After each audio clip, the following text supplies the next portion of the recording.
everyone, it's Misa from Raining Cat Ion, and today I'm going to show you how I made my Hatsune Miku Magnet cosplay that I wore to MIKU EXPO New York City. To start off, Miku's chunky black classic pumps were bought off Taobao. And that's basically it. I didn't modify these, and they are very easy to walk in because of the very forgiving chunky heel. For Miku's dress, there was no need for me to reinvent the wheel when I already had this strapless black dress in my closet. To start off the modification, I made a removable dress band out of plain no-stretch cotton poly. Start by measuring around your waist to figure out the length of your band. As for the width, I made my band 5 inches tall and then added 5/8 of an inch on all sides for the seam allowance. Cut 2 of these rectangle pieces out and sew a straight stitch all the way around. Leave a small gap so that you can flip the whole thing inside out. I didn't do this, but I highly suggest you guys add a layer of interfacing in between so that the band has more structure. Clip the corners and then proceed to flip the band to its right side. Iron down the band and sew or glue the remaining gap shut. To get in and out of the dress band, I just sewed on a regular piece of Velcro on each of the sides.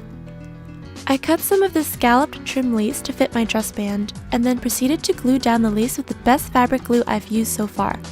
It dries fast, clear, and with a super strong hold. So strong that it will literally rip your nail polish off. Yeah. Anyway, you can choose to secure the lace with a straight stitch if you wish, but I didn't want the stitch to show through the lace, and I definitely didn't want to follow the lace pattern with this scalloped stitch. So I basically took the lazy way out and decided to use glue. For Miku's butt bow, I followed Sparkle Pipsy's really awesome Sailor Moon butt bow pattern. I'll put a link in the description box so you can print out yours as well. Cut out 2 butt bows on fold and 1 piece of interfacing. Iron on the interfacing on one of the pieces. Then, with right sides together, sew all the way around and leave a small gap so that you can flip the bow inside out. Clip the corners and proceed to flip your bow to the right side. To give your bow more structure and support, take some normal jewelry wire and twist it into a bow shape. Tape the ends of the wire together so that it won't poke through the fabric. Slip the wire into the bow and seal off the gap by hand sewing it shut. Now take that same lace we used for the band and some fabric glue, and again glue the lace onto the edge of the bow like so. To make the butt bow tails, start with Sparkle Pipsy's tail pattern. Like the butt bow, cut 2 main pieces on fold and 1 slightly smaller piece for the interfacing. Repeat the same steps as the butt bow by ironing the interfacing, sewing with right sides together, flipping it inside out, and adding the lace. I didn't feel the need to add the wire to the butt bow tails, but you can choose to do so if you wish. Now pinch the main butt bow together and hand sew through the middle to secure. Do the same thing with the butt bow tails. Now cut out a rectangle that is 3 inches by 5 inches tall. Fold it in half and sew a straight stitch down. Flip it to its right side and make sure to iron down flat. Wrap the middle piece of the bow and glue down to secure. The butt bow will be pretty heavy, so to secure the bow onto the band, I hand sewed some snaps to help the bow stay in place. You can add as many snaps as you feel is necessary. To make Miku's top hat, you are going to need varying thicknesses of craft foam. For me, I used 1mm and 2mm craft foam. To start your pattern base, grab a piece of cardstock that is 12.5 by 3 inches tall. Start rolling the cardstock until you have the desired circle shape that you want. Tape the paper together. My cylinder ended up being about 3 inches in diameter. Then, cut out a piece of 1mm craft foam. You can use any type of fast-drying glue you want, but I am using a high-heat hot glue gun. Now, slowly roll the cardstock onto the craft foam and add a little bit of glue at a time until you have reached the end. Cut off the excess foam if necessary. Now, trace the cylinder onto a piece of craft foam to seal off the top. Glue that circle onto the cylinder we just made. Cut out a slightly bigger circle that is about 4.5 inches in diameter to create the bottom of the hat and use more hot glue to secure.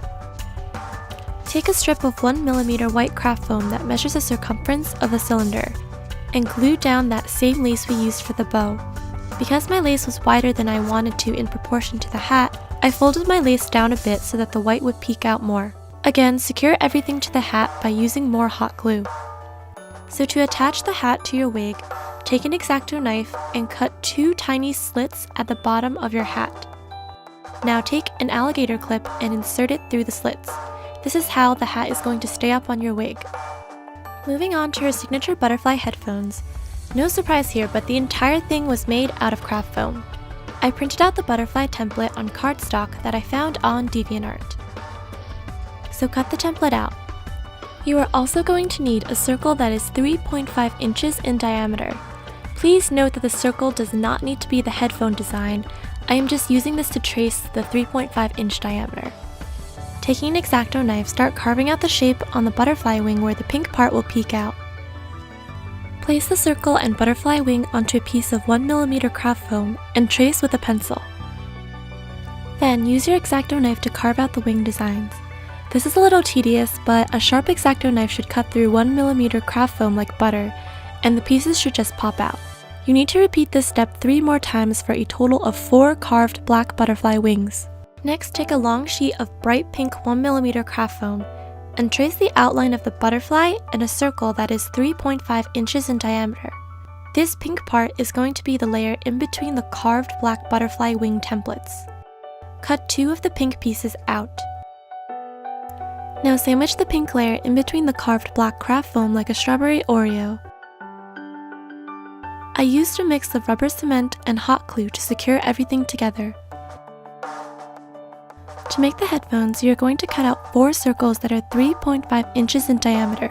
You can use all black craft foam, but I am just color coding the outside and inside pieces for tutorial purposes. Just make sure your inside pieces are 3mm and your outside pieces are 1mm. Start hot gluing your 2 inside pieces first, and then add the black shell to your Oreos. You are also going to measure out a rectangle that is the width of your stacked circles times the circumference of your circle. So a good old pi times diameter gives me about 11 inches for the rectangle. I made my rectangle a little longer just to be on the safe side so that I could cut the excess off. Now glue the rectangle to the side of your headphones to hide the stacked craft foam. Now go ahead and print out the headphone design from MIKU on DeviantArt. My printouts ended up being about 2 3/8 of an inch in diameter. Also, cut out 2 pink circles from that same craft foam as the wings. These circles will be slightly bigger than your headphone design printout. Before I proceeded any further, I took my Copic multi-liners and traced in the black headphone design to achieve a darker black color that matched my craft foam better. You can skip this step, but I was super picky about the blacks matching. I know you really can't tell on camera, but trust me guys, you can tell in person and I swear I am not crazy. Anyway, from here, just glue on the pink craft foam and then the headphone designs. Now repeat the same steps with the other headphone. This is completely optional, but I took this time to bedazzle everything before I attached everything together. I am using tiny pink nail gem stickers and scattered some gems where I deemed appropriate. I also used metallic silver Essie nail polish and an iridescent white nail polish with a nail daughter to add more sparkle. To make the tower looking wire detail on her headphone, I unwrapped a green stringed floral wire to expose the smooth silver base. With some great difficulty, as you can tell, I bent it into a semi-Eiffel Tower shape and cut off the excess wire. I marked a hole on the side of the headphones and then poked the wire through the foam. You can use a blob of superglue to secure. To imitate the wire detail, I used a teal lanyard string and wrapped it all the way around the silver wire base. I used really small blobs of superglue to secure some of the lanyard twists onto the silver wire. The excess lanyard was wrapped around the edge of the circle and then secured down with more superglue. For Miku's microphone, I made this part out of Model Magic. First, I rolled a small circle shape and then took more of that floral wire and poked it through the Model Magic. I secured this with a little bit of superglue. Then I squished the Model Magic into a more elliptical shape. Prime everything with gesso and then paint everything black. When you are done, seal this off with an acrylic sealer. Finally, to attach everything together, I bent the painted floral wire into a C shape and secured that to the base with huge blobs of hot glue. Then I attached the headphone on top with some more hot glue. To actually wear the headphone so that it stays on, I painted a slim headband with white gesso to prime it. Then I mixed a bunch of different blues and greens to match Hatsune Miku's hair so that the headband would stay hidden. As usual, I sealed everything off with an acrylic sealer to make sure that the paint stayed in place. Lastly, I cut out tiny strips of black craft foam to secure the headband onto both headphones. For Hatsune Miku's wig, I bought this one off Amazon because I was really time crunched when I needed to debut Miku. You can definitely find cheaper Miku wigs on eBay. I styled the bangs into a point with some fabric glue, hairspray, and a hairdryer. I also prepped the long pigtails with mane and tail to keep it tangle-free. For her lace gloves, I bought these off Amazon as well. Finally, the contacts I am wearing are the Venus Eye Aqua from Pinky Paradise. And that's it! Miku is my favorite Vocaloid. I love how bright, bubbly, and confident she is. The Magnet song that she sings was always one of my favorites when I was younger, so it's no wonder that I had to do this version of Miku first. I hope you guys enjoyed this tutorial, and if you have any questions, feel free to comment down below or PM me on Facebook. If you use this video to guide your Miku cosplay construction, use the hashtag #CatIronWorkInProgress on social media so that I can see your progress. And don't forget to give this video a big thumbs up, and hit that subscribe button for more videos. Thank you for watching as always, bye-bye! Or you could be like, oh, Jesus hand! Okay, can I look back and do Jesus hand?